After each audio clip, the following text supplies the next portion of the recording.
It is 9:38 a.m. On 18th of January 2025. So I wanted to talk today about basically ego. I'm dealing with, or I have been dealing with ego, going through the cycle of, well, what I went through is I realized I have massive ego.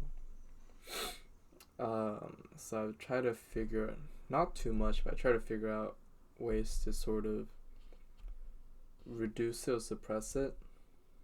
And then eventually I came to a conclusion that ego is just part of living, so it's not right or healthy, or it doesn't really work to suppress ego or rid of it. But then I've kind of come full circle in the sense that my ego is a problem.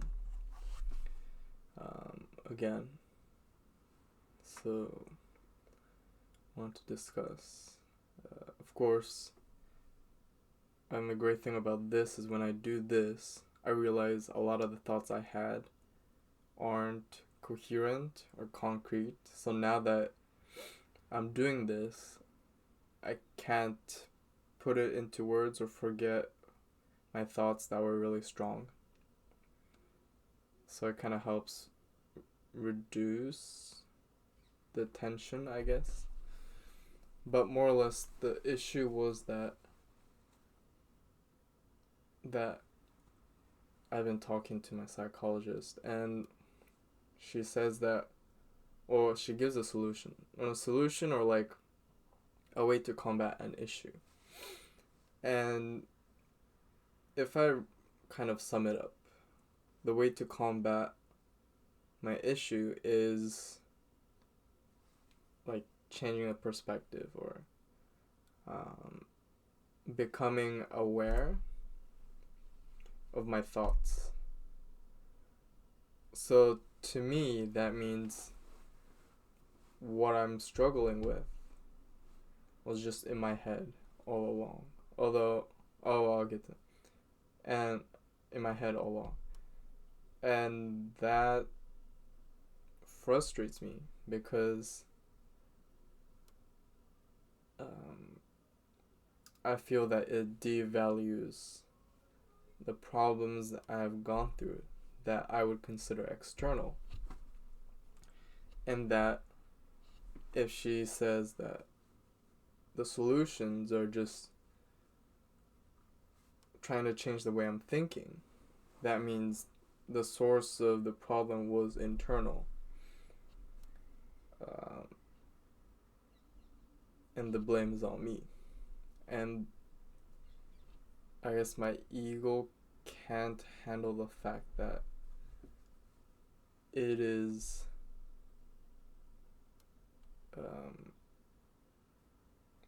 the issue is just within me rather than being external. But then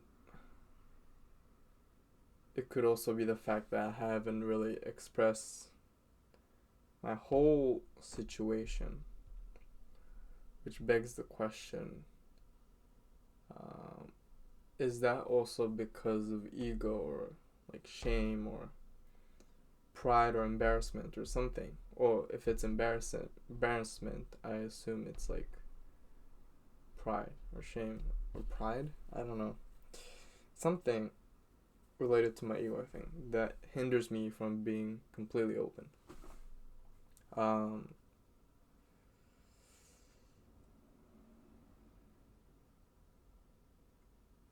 So yeah. But then I'm thinking, like, is it really in my head? And well, it's not. When I think about the times I've kind of been screwed over, that's not, like landlords, the agents, even fucking lawyers. the times I've been screwed over, um, or just the system. I just don't like how skewed the labor market is, and how competitive it is, and how dehumanizing the process is because of how expendable we are. Um, I don't think that's simply an internal issue that I just have to be aware of my emotions so I can control it, and then also to change my perspective. Of course, I guess that would help, but I also have the issue with something that's more to do with like addiction, for example. I don't think it's just simply a matter of becoming aware, because even if I'm aware, I still do things, right? Indulge in my vices. So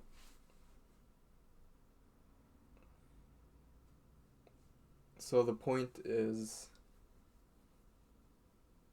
at least I think certain issues I have are out of my control. But then the question is, am I saying that so I can take the blame off of myself and protect myself, the ego? That I'm too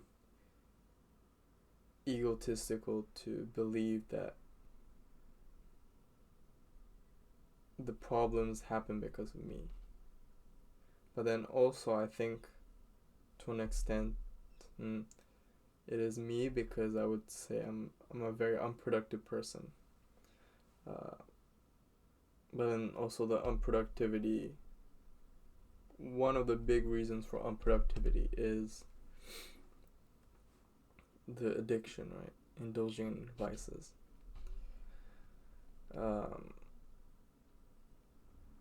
Luckily, it's not like drugs or anything. I know that because of how I behave with my phone and food sometimes, although most of the time I've been okay with food, but like currently I'm bad with food, but most of the time I don't have like this urge that I cannot control.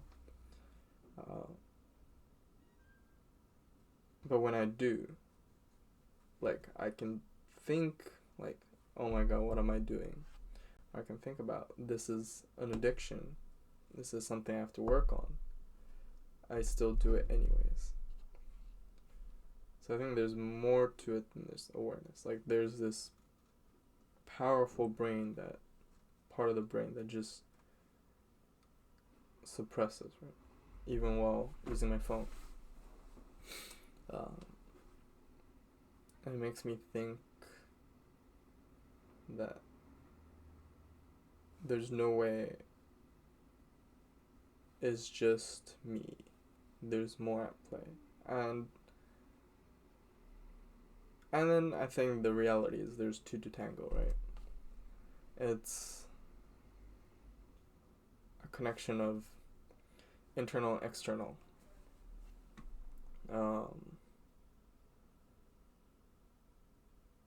And I feel that the external is just way too powerful, though. That's also the issue. Because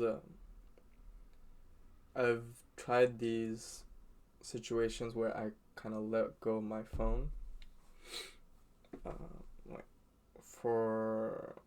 I've done like a couple of days where I don't touch my phone for at least 3 hours in the morning. Go outside, walk all the way to the gym and back. And then once I get my phone back after that, I can like physically feel like a dopamine rush almost. Like I can feel it like physically in my brain when I have my phone back. of this like satisfaction. Like it's that strong, which makes me think, Jesus, it's not. Um, it's not. It makes me feel like it's out of my control of how neurochemically powerful it is. Um, and maybe it's also the way I think that I'm like my consciousness is not separate from my brain chemistry. I think a lot of people who believe in the concept of souls and spirituality or whatever, um, there's a sense that there's a self separate from the physical. But to me, the physical and the self is exactly the same thing. I think if there is even an ounce of self that I feel that is separate from the physical, that's simply an illusion created by the physical. And that everything is chemical and physical. It's all biological mechanisms, right? That creates the sense of unity in oneself and creates moods and emotions and desires. And this desire to indulge in addictions is not of a vice of the soul, but simply a wired system. System that has been taught through external stimulation that is very effective in activating the dopaminergic pathways, along with probably other cascades of other neurotransmitters. So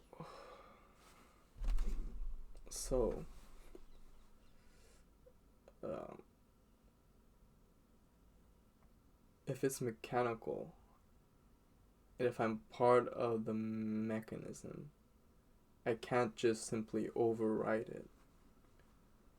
Because the thing that's going to override is also the mechanism itself. Right? So, but then maybe this is all perception, right? And what if my understanding is not true? What if, consciousness is really like this quantum thing that can be sort of separate from simply the physical? I'm not sure. But I can only believe in something that's the most realistic. And to me, the most realistic is everything is a mechanism. But then also, it's also that I think there is my ego involved that makes me not be able to improve, because I do not want to believe that this years of almost like torture is all because of me.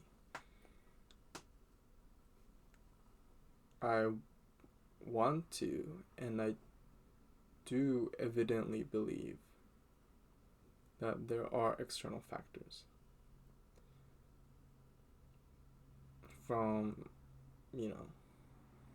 this one bad event, and then moving to a completely different culture that I didn't realize how bad I would fit in, but also kind of assimilating in a sort of sense that I can't simply just go back home. That I'm stuck in this weird limbo of culture, yet, and struggling with it, yet I also want to be an individual who's kind of steering away from the flow of the zeitgeist. Uh, it's just all these contradicting thoughts that also make it very hard. And those, contradicting thoughts stem from my ego as well, my desire to be individual. Um, my desire to be individual is hampering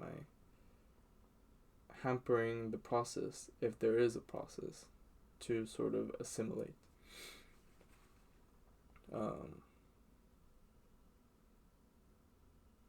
So yeah. So ego.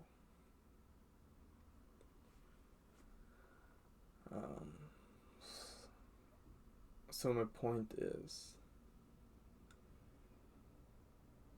I think the point is that the issue I'm facing is somewhat to do with ego, somewhat to do with external situation. Well, of course, the thing would be, okay, if it's external, you can't control it, so you can only focus on the psychological.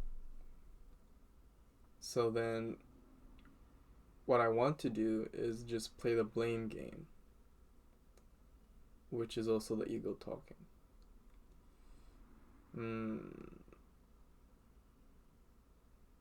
So that means I have to just focus on my mind anyways. But okay. But then the blame game isn't simply just an ego issue, because at the end of the day, the blame game shows, okay, which solution to tackle. If external doesn't really work, maybe there's something else, some other external stuff.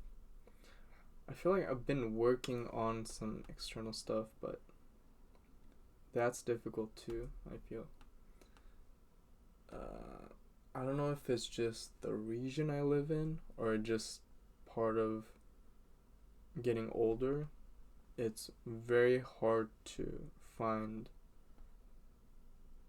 a situation to have a consistent social interaction.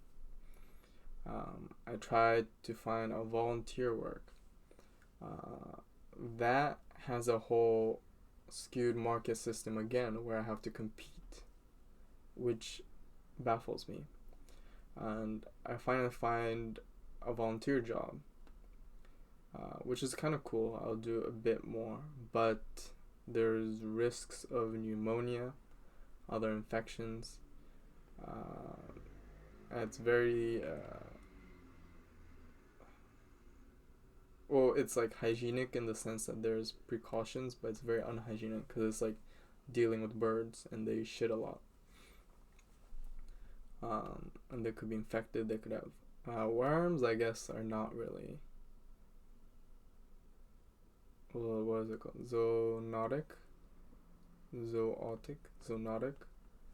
At least to humans. Maybe to some animals. I think there was like one where the same parasite can be present in horses, but not in humans.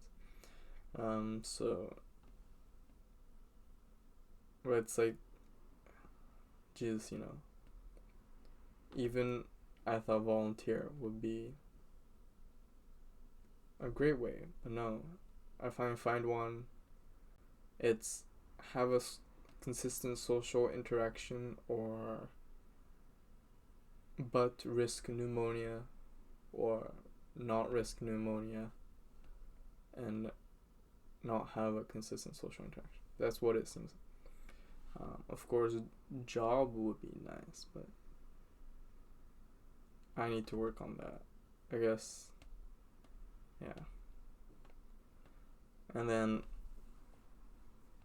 try to make friends, try to contact, but everyone's busy, everyone's got their own thing, which is fair. Like, it's mostly like working. Some, go on trips.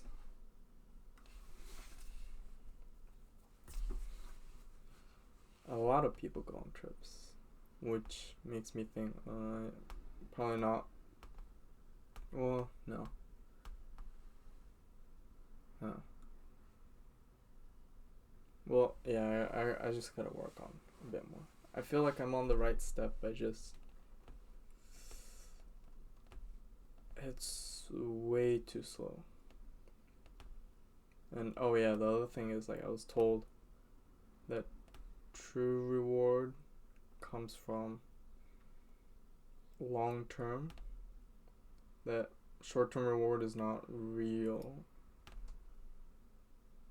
because that I understand what my psychologist is saying, but that sort of triggers the kind of the philosophical side, because I'm such a non-universalist. I wanna say, like, okay, what do you mean by real reward? Because that doesn't seem scientific and psychological, and I want to receive a more scientific approach to figuring out my issue solutions. Saying something is real or not is not, well, unless there's some definition that can really persuade me.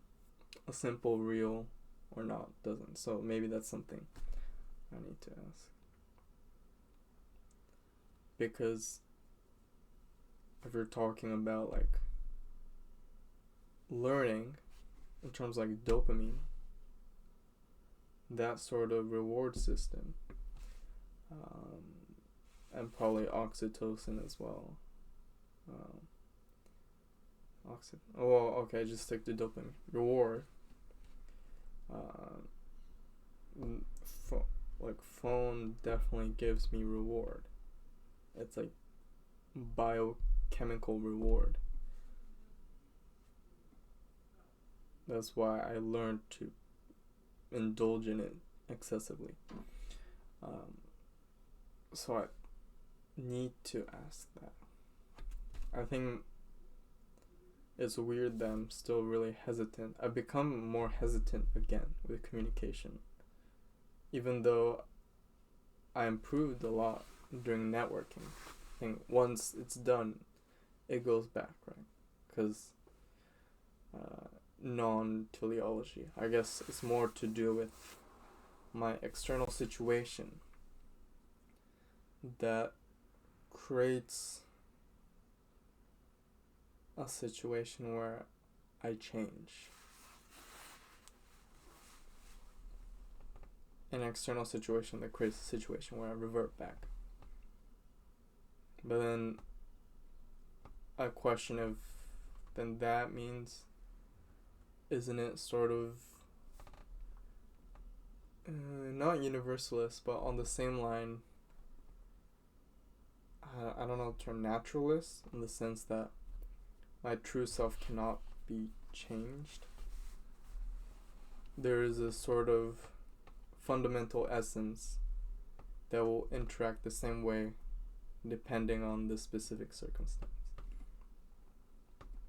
Or that there is no fundamental essence. I'm just a product of the environment. I guess that makes more sense. But I feel that different people have different levels of change. So, I don't know. Well, it's probably not like the essence, but just simply how well I absorb, interacting, sort of relay the external environment. So yeah. But is that it? So.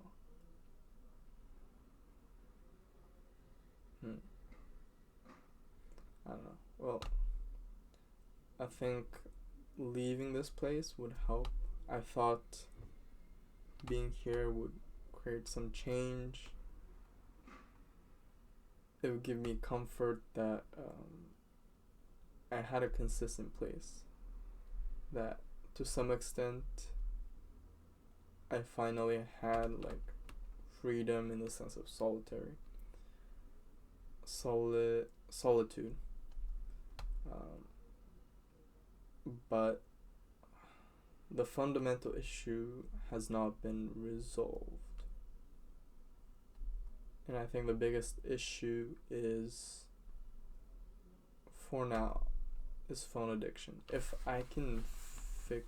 I don't know if that's really the fundamental issue. I had problems that arise from phone addiction before I really used my phone to begin with. So maybe not. Like procrastination. I always had... Well, that's the thing. If I don't use my phone, I'm just in my head. And it kind of functions the same in the context of productivity. So yeah. I mean, this is sort of the kind of thing I do in my head. Right? I'm just making it more tangible currently. So yeah.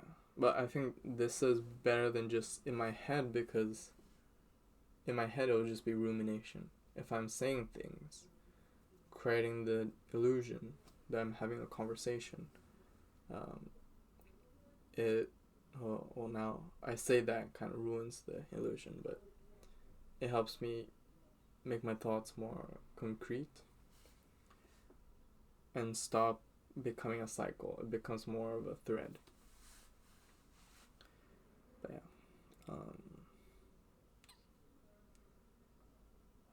It's just, I kind of put all my energy in, or expectation in, even if I didn't want to. I still did, for this one job that I thought the interview was going really well until the end, when they said they're gonna interview other people. And then I was also hoping for this guy who said I'm gonna have a job building up a whole spin-off of a company, and then he stopped responding. It's supposed to start in February, so I was expecting those two jobs to align. Then, everything would have worked out. The thing with phone addiction is it's very replaceable. I'm not specifically addicted to my phone, but rather just doing something. So if I'm busy with my work, that's completely fine. So that, but then I feel like if that's the case, probably the fundamental issue wouldn't have been fixed, but at least it'll be productive. So I don't know.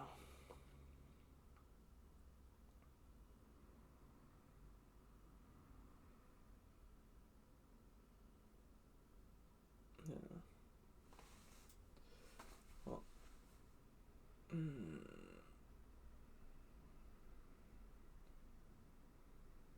And the issue is I'm using this word again, but limbo.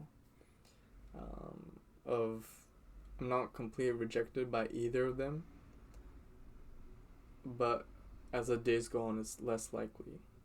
I'm just like still in the back of my head, still hoping a bit. That's probably also why I'm less motivated to do things, and I understand that I can't rely on this motivation, but work on self-discipline. But just hard. Everything's so abstract. I haven't seen the sort of answer. I can't visualize. I can visualize the ending of what a self-disciplined person looks like, but it's hard for me to visualize getting there, I think. I don't know. Well, I can visualize, but I can't do it. It's tough.